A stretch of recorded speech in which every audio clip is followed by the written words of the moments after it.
uma tragédia o que aconteceu, mas acho que mais do que, enfim, continuarmos a elaborar sobre o que aconteceu e o que não aconteceu, acho que vale a pena aproveitarmos, apesar de Sim. tudo, aquilo que eu acho que, enfim, eu não conheci Nuno Loureiro, mas pelo que li sobre ele certamente gostaria que nós falássemos um pouco sobre aquilo que pode ser, aquilo que este mundo da física nuclear e desta investigação nos pode trazer.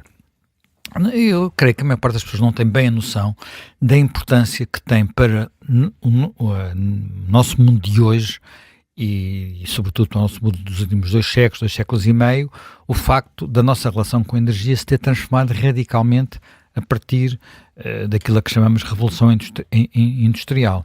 Porque nós temos um antes e um depois. E no antes e no depois havia uma evolução, que as pessoas iam vivendo um bocadinho melhor, havia um crescimento da riqueza e depois de repente quando se encontra uma forma de, por assim dizer, injetar energia nas sociedades, nas nossas sociedades, na nossa economia, tudo muda. Isto não é extraordinário. As sociedades, quer dizer, todas as organizações complexas só se aguentam e só se tornam mais complexas se injetarmos permanentemente energia. Portanto, isto tem uma coisa que tem a ver com a termodinâmica, não vamos entrar em coisas complicadas, mas é uma coisa que se isto é feito, portanto, no princípio, com uma energia fóssil, carvão, e eu acho que a maior parte das pessoas, quando falam de energia fóssil, não sei se têm noção de porque é que nós chamamos de energia fóssil. Chamamos de energia fóssil porque aquilo, no fundo, quer o carvão, quer o petróleo, são restos de seres vivos que se acumularam, portanto, e que têm uma concentração de poder calorífico especial. Mas repara, os seres vivos existiram à face da Terra porque existiu o Sol. Ainda hoje é assim, nós só vivemos porque há radiação solar, a radiação solar chega à Terra, na Terra permite a criação que permite tudo, no fundo. Há vida porque há radiação solar, é ela que alimenta todo o ciclo que vem desde as plantas até aos superpredadores, aquela famosa pirâmide que nós já ouvimos falar, é ela que também, por exemplo, as outras energias de que falamos, portanto, a energia, por exemplo, enfim, a fotovoltaica é óbvia, não é? É o sol bater em células. Mas a própria energia do vento, por exemplo, temos vento porque o sol faz a nossa atmosfera mexer. Nós temos chuva porque também o sol faz a nossa atmosfera mexer, porque faz com que a água se evapore e depois cai, e portanto nós possamos armazenar em barragens e tenhamos energia renovável. Portanto, tudo isto quase tudo começa no sol. Há algumas fontes de energia que não começam no sol. A energia nuclear de cisão, portanto, aquela que temos atualmente ainda, essa não começa no Sol. Terá começado eventualmente noutras estrelas que produziram um produto tão complicado como, digamos, um elemento tão elaborado, tão adiantado como o urânio, que tem pesado. Mas já falamos um bocadinho disso.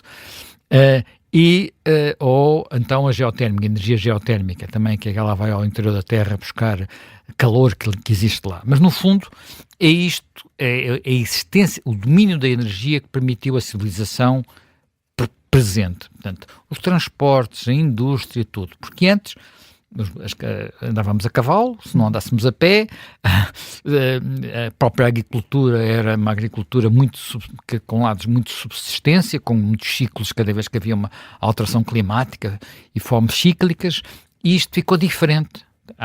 O nosso mundo é diferente precisamente pela importância que a energia tem. Ora bem, todos sabemos... Basta haver um apagão para percebermos. Basta haver um apagão para percebermos, não é? Basta haver um apagão para percebermos. Agora, nós sabemos que isto nos está a causar um problema, porque nós de facto estamos a usar energia fóssil e essa energia fóssil queimamos-la e ao queimá-la emitimos CO2 e o CO2 provoca o chamado efeito de estufa e alterações climáticas, enfim, temos falado imensas vezes disso e portanto há uma enorme necessidade de conseguir uma transição para energias que tenham menos impacto sobre o ambiente. E entre essas energias fala-se, nós usamos já a energia nuclear, em centrais, mas são energia nuclear que usam elementos pesados, elementos radioativos pesados. Urânio, basicamente urânio, e a energia provém das moléculas de urânio se partirem e ao partirem, libertarem energia. E aquilo que é feito nas centrais essa libertação é feita de forma controlada, não é explosiva como nas bombas, nós chamamos de bombas atómicas, e portanto vai libertando a pouco e pouco, e depois a seguir a isso é igual a uma central a carvão, não é? Faz calor, o calor aquece a água faz girar turbinas, as turbinas geram eletricidade. Portanto, aí é tudo mais ou menos o mesmo princípio que já tem séculos, é evidente, mais sofisticado, com coisas mais elaboradas. A energia do Sol não vai para o outro lado, se quisermos, da tabela periódica, vai logo para o princípio da tabela periódica. E em vez de ser uma molécula que se parte e emite, e ao partir emite energia, ou liberta energia, são moléculas que se juntam. Neste caso, num caso concreto, moléculas de isótopos do hidrogênio. O hidrogênio é a molécula mais simples de todas, muito super abundante, portanto, um próton, um eletrão, e aqui estamos a usar moléculas que são isótopos do hidrogênio, portanto, em que em vez de ter apenas um próton, tem, no caso, um neutrão, nesse caso é o deutério, ou então dois neutrões, nesse caso é o títrio, não é? Vamos pedir ajuda do público. Títrio, agora de repente engasguei-me. Bem, o problema é que, como estamos a falar de núcleos que têm a mesma carga, que é uma carga positiva, uma carga elétrica positiva, juntá-los é muito difícil. Nós sabemos que, se for cargas contrárias, elas juntam-se, se forem cargas iguais, repelem-se. Portanto, aquilo que acontece no centro do Sol e de onde vem a energia é que existe uma tal temperatura e uma tal pressão que estas cargas, portanto, o deutério e o trítio se juntam, libertam um neutrão e forma-se hélio. O hélio é dois átomos de... Enfim, o hélio normal, não é? Portanto, depois também tem isótopos, mas o hélio é dois protões, dois neutrões. Portanto, estamos a falar mesmo do princípio da tabela periódica. A razão porque neste fenómeno se liberta energia é porque, no fundo, há a massa, a famosa equação do Einstein, a massa fica ligeiramente menor. Pronto. Todo isto de uma forma muito, muito, muito simples, tem a ver com a estabilidade do próprio elemento, não é? A estabilidade dos núcleos dos elementos vai crescendo até chegarmos ao ferro, e depois a partir do ferro, conforme vamos evoluindo a tabela periódica, vai ficando menos estável, e portanto, e a partir do momento em que passamos do ferro, é ao partir a molécula que se liberta a energia. Até ao ferro, é ao juntar a molécula, os núcleos, que se forma energia. Portanto, o problema é que como é que nós conseguimos, como é que se consegue reproduzir o que acontece no fundo no centro do Sol, onde há dois elementos que nós não temos em condições normais na superfície da Terra, que é uma temperatura elevadíssima e uma pressão elevadíssima. E por estranho que pareça, é mais fácil conseguir chegar às temperaturas elevadíssimas do centro do Sol, até superá-las, que é o que acontece, já se conseguiu, do que à pressão, porque a pressão é, como é que se consegue, não há nada que aguente aquelas pressões. Até porque neste ambiente nós passamos daquelas três estados da matéria que habitualmente aprendemos na escola, não é? O sólido, o líquido e o gasoso, para um quarto estado da matéria, que é o plasma, que tem a característica de os eletrões se separarem andarem soltos, não tem uma sopa de eletrões, neutrões e prótons, e portanto ali é nessa sopa que se processam estas fusões sob grande pressão e grande temperatura. Ora bem, o grande desafio é como é que se consegue fazer isto de forma controlada? Porque de forma descontrolada nós já fizemos. Quando se desenvolveu a chamada bomba de hidrogênio. Portanto, de forma descontrolada conseguiu-se fazer isso, provocando um momento, através de uma explosão nuclear normal, mas limitada, conseguindo criar a tal pressão e temperatura suficiente para depois desencadear a fusão nuclear e libertar aquela energia inacreditável de uma bomba de hidrogênio, que é pode ser milhares de vezes mais potente que a bomba de Hiroshima. Portanto, o que estamos a tentar fazer aqui, o que os cientistas estão a tentar é ver como é que conseguem controlar este processo, o que é extraordinariamente difícil, porque precisamente nós temos ou pressões ou temperaturas muito elevadas. E, no essencial, eles têm tentado fazer isto de duas formas. Uma forma é, e tem havido sucessos nos últimos anos, depois falaremos, que os nossos convidados sabem muito mais disto, mas basicamente de uma forma muito simples, vou tentar que seja de uma forma muito simples. Como é que tem sido feito? Por um lado é ter, digamos, o combustível é, neste caso, deutério e trítio, numa cápsula muito pequenininha, bombardeá-la com lasers muito poderosos e conseguir que os lasers são uma concentração de luz que leva com os fotões muita energia, portanto, e através da injeção dessa energia nessa cápsula muito, muito pequena, fazê-la, por assim dizer, desencadear o processo de fusão, e isso já foi conseguido até que a energia libertada fosse superior à energia injetada.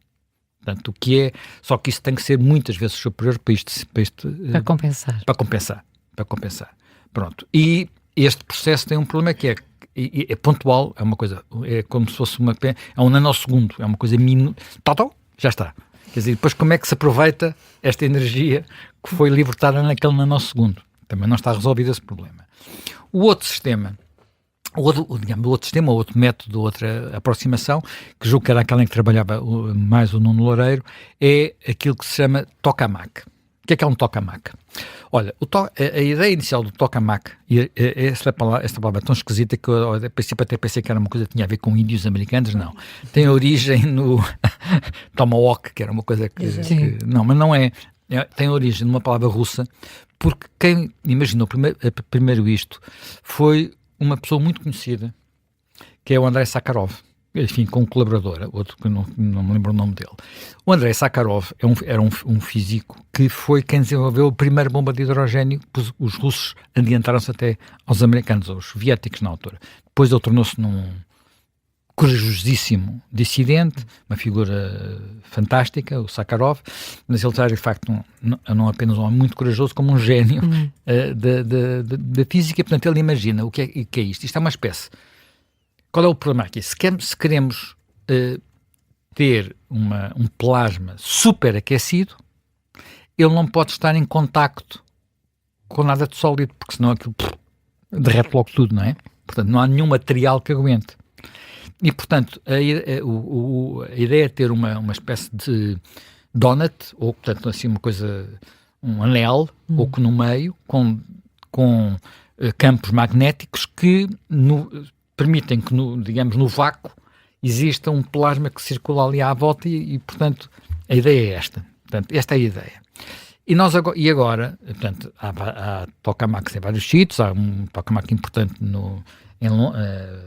em Oxford, penso que também há um mais pequenino no técnico, não tenho exatamente, aqui dois professores do técnico confirmam, e agora está a ser construído um muito grande, que é um projeto mundial, portanto, tem chineses, tem russos, tem americanos, tem europeus, em França, portanto, o ITER, que se espera que portanto, é um processo que leva anos, décadas mesmo a fazer, e que se espera que se consiga, primeiro, um balanço de energia injetada e energia libertada francamente positivo. E depois se consiga encontrar as formas de conseguir tirar proveito comercial, digamos, disto, isto é, que o processo de investimento neste tipo de máquinas super sofisticadas seja rentável para interessar. Eu lembro-me, olha, citei este exemplo quando fizemos o outro programa sobre este tema, que eu nos anos 80 tinha estado fiz uma visita à Alemanha para ver os sistemas de energia alemão, ainda visitei fábricas de minas de carvão, mas uma das coisas que vi na altura eram umas células fotovoltaicas que eles estavam a desenvolver na Alemanha. Hoje em dia isso é um domínio dos russos, dos chineses, quero dizer. E eles diziam, isto é uma coisa que pode ter muito futuro, mas neste momento custa mais dinheiro, custa mais energia construir uma célula fotovoltaica do que a energia que ela emite. Há 40 anos, hoje em dia sabemos que é exatamente o contrário, e é uma das formas mais baratas de produzir energia através de células fotovoltaicas. Portanto, isto é possível. A questão que muitas vezes se diz neste mundo da física, e que é uma anedota que se conta, é que há 50 anos dizia-se que era a energia do futuro daqui por 50 anos, e hoje diz que será a energia do futuro, talvez não por 50, mas por 30 anos, e anda sempre assim, quer dizer, cada vez que se chega ao futuro, diz que vai ser do futuro. Portanto, é de facto muito complicado. Eu tentei explicar porque é que isto é tão complicado. De facto, estamos a falar de tentar simular, encontrar no nosso planeta, que não tem aquela temperatura nem aquelas pressões, um ambiente semelhante ao Sol, com um balanço de energia suficientemente positivo para isto funcionar.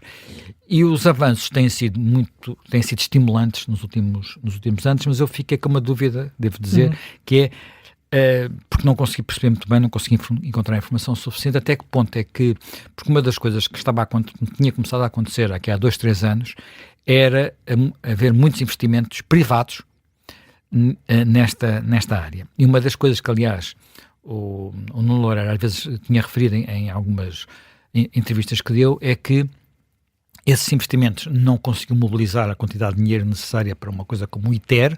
O ITER é uma quantidade de dinheiro absolutamente astronómica, mas em contrapartida não tinham a carga burocrática que tem um projeto público ainda por cima de vários países ao mesmo tempo a funcionar, e portanto se calhar o avanço em 2 pistas ia ser muito estimulante. Os grandes avanços, que todos os anos há avanços importantes, consegue-se que aquele plasma esteja à temperatura que se deseja durante mais segundos, mas ainda estamos a falar de segundos. Consegue-se balanços entre energia injetada e energia emitida cada vez mais positivos, mas isto tem a ideia de que ainda se pode passar do nível experimental para o nível industrial, ainda parece um pouco longínqua. Agora, quando isto acontecer, vamos ter uma possibilidade, no limite, de ter algo que é infinito, porque vamos lá ver, é fácil ter deutério, porque ele existe na água do mar, portanto, hidrogênio com um próton e um neutrão. O trítrio não existe em condições naturais, porque também é radioativo, o trítrio, apesar de ser pequenino, mas também não é muito complicado produzi-lo a partir do lítio. Portanto, consegue-se ter matéria-prima, e há um número que eu acho que é alucinante, que é 1 grama desta matéria-prima, portanto, deutério e trítrio, pode gerar tem o mesmo poder energético que 8 toneladas de carvão. Portanto, dá bem uma ideia do balanço, claro, do balanço entre aquilo que é a possibilidade desta tecnologia e aquilo que temos hoje e o que ela nos pode dar. E depois há outros problemas, porque apesar de tudo isto pode ter alguma radioatividade, haverá sempre aquele problema das nossas sociedades avançadas que eu não quero, tudo bem, mas desde que não seja no meu quintal, portanto seja lá longe. Portanto, há muitas coisas que teremos sempre que resolver. Agora, há aqui de facto uma janela muito importante, e é muito interessante, pelo menos na minha perspectiva, que nós tínhamos tido alguém como o Loureiro na vanguarda de um dos melhores universidades do mundo, o MIT, e num dos laboratórios seguramente com mais recursos do mundo, mas ele sempre manteve relações com Portugal, e isto é uma rede. Portanto, o ITER é uma rede, e estas coisas funcionam bem quando são redes, porque a própria fusão nuclear, no princípio, antes de 40, era segredo de Estado, porque era militar.